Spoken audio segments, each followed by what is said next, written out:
Okay, welcome back to PEDS Part 2 in the UKMLA Roadmap series. Kawasaki disease, commonly tested in MCQs, has shown up in MCQs a lot. I haven't seen it as much in OSCE exams as a station. Leukemia, very important in OSCE as well, may show you investigations and may ask you to diagnose the patient, okay, and counsel a parent. Lymphomas have shown up a lot in, I would say, written exams or MCQs. I haven't seen it in OSCEs as much. Lower respiratory tract infections, we've already talked about this. Pneumonia, is a part of a child's infections. Does show up in OSCEs a lot. Important, do this well, has shown up before. Malaria. So malaria is something that may be tested in MCQs, may show up in your OSCE, more so in MCQs, I would say, but this is something new for IMGs. I would say that you might not have seen this in the context of children or pediatric scenarios. Okay, so make sure you do this well. Malnutrition, very, very important when it comes to pediatric scenarios. Malnutrition, right? You may have to supplement a child's diet, or this may be a case where the child is being abused, so it may be a social services problem. So make sure you do malnutrition very well in all the different stations that could show up, right? So it could show up as abuse scenario, could show up as a malabsorption type of scenario, could show up as just a child not getting the diet they need, right? Next you have measles. Measles is very important. Learn how to diagnose measles, learn the pictures, right? So look at the pictures of the rash the child gets in measles, okay? And also it is important when it comes to vaccinations, okay? So vaccination history, measles rash, OSCE, MCQs, both cases, very important and commonly tested topic. Meningitis, that was a part of the PAM good mnemonic I told you about. Rash, photophobia, right? Child is usually looking away from light and has a rash, and meningitis is very important. It shows up in OSCEs, shows up in multiple choice questions.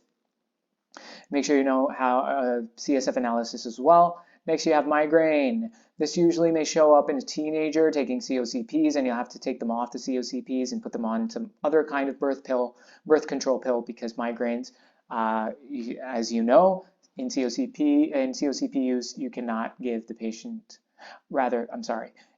in the case of a migraine, the patient cannot take COCPs. Okay, so this does show up in OSCEs, does show up in MCQs. Mumps usually comes with orchitis. Make sure you know how to diagnose the patient, facial swelling, and then of course the complication of infertility with orchitis. Muscular dystrophies, this may show up as a developmental delay in a child. Child isn't walking, right?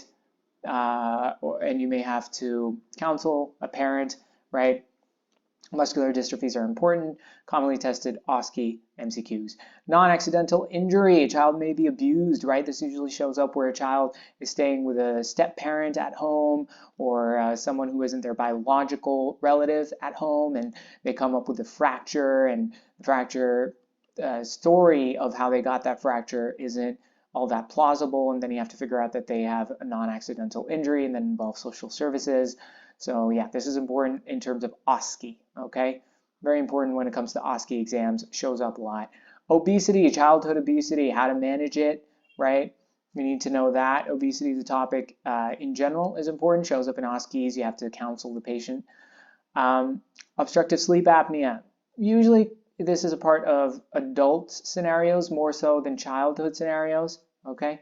Otitis media, very important. So yeah, ASOM, acute suppurative otitis media, right? A child isn't hearing that well. Otitis media may be a part of a scenario where the parents are smokers, or one parent is a smoker, and you have to tell them to quit smoking because that exacerbates this condition, right?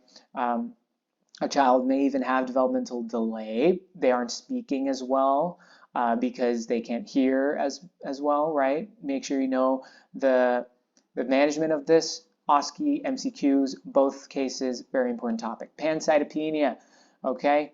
Pancytopenia, very important, usually shows up in MCQs, I would say. Peptic ulcer disease and gastritis, okay? Make sure you do this well in the context of pediatrics. This does show up in medical scenarios as well. So a lot of topics in pediatrics are also a part of just in general medical scenarios. There are only a little itty-bitty little differences, so make sure you pay attention to those. Periorbital and orbital cellulitis, we've already talked about cellulitis, admitting the patient, deciding the antibiotics. Look at pictures of this. Make sure you look at pictures of this. Another thing is peripheral nerve injuries or palsies.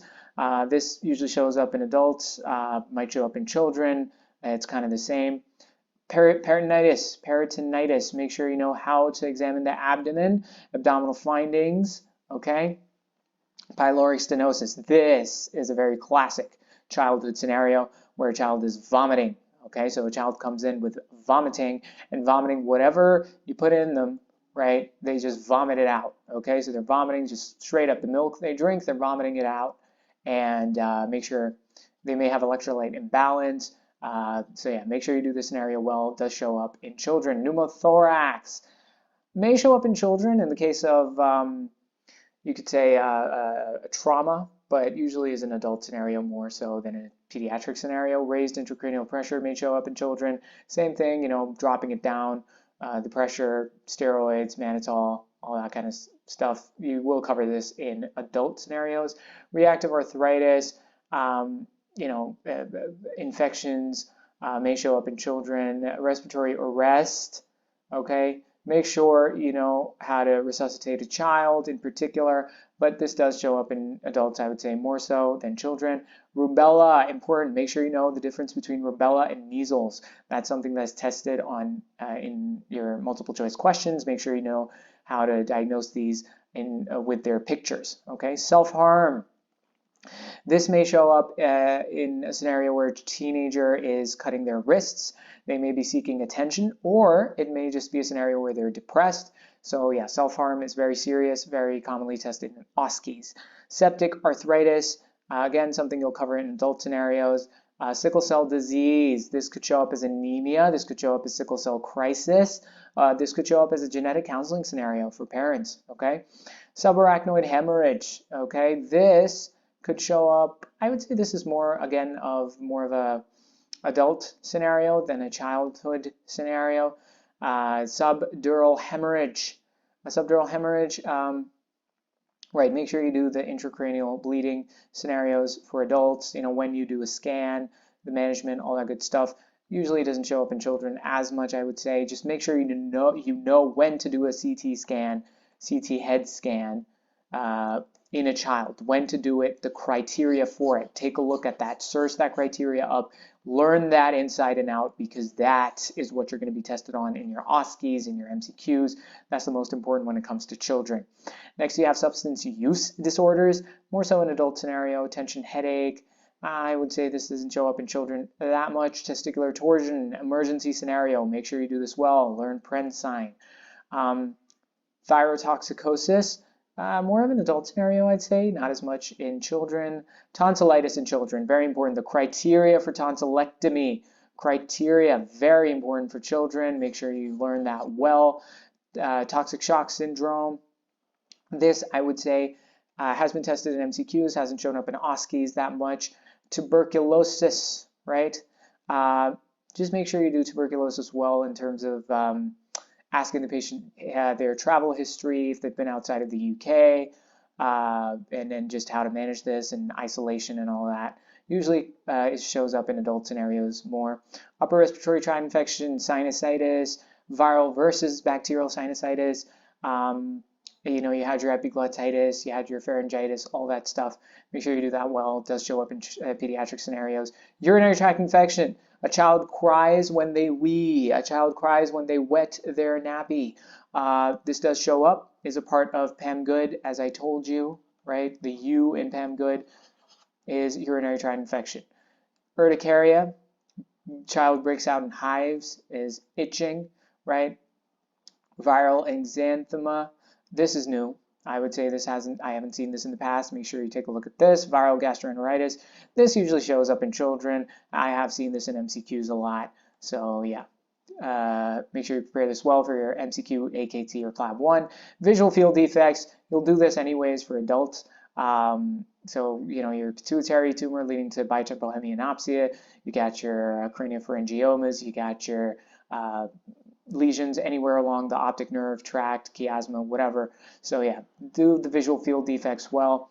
Volvulus, this is more so, volvulus is important for, I would say, a child, a pediatric scenario. Again, child bringing their legs up to their tummy, and you just need to know how to manage this. As well, I would say this has shown up in the past. So yeah, those are the scenarios for pediatrics. I've talked about the presentations as well while talking about these conditions. Make sure you prepare yourselves well. IMGs, told you about the new topics. Thanks for watching. See you in the next videos.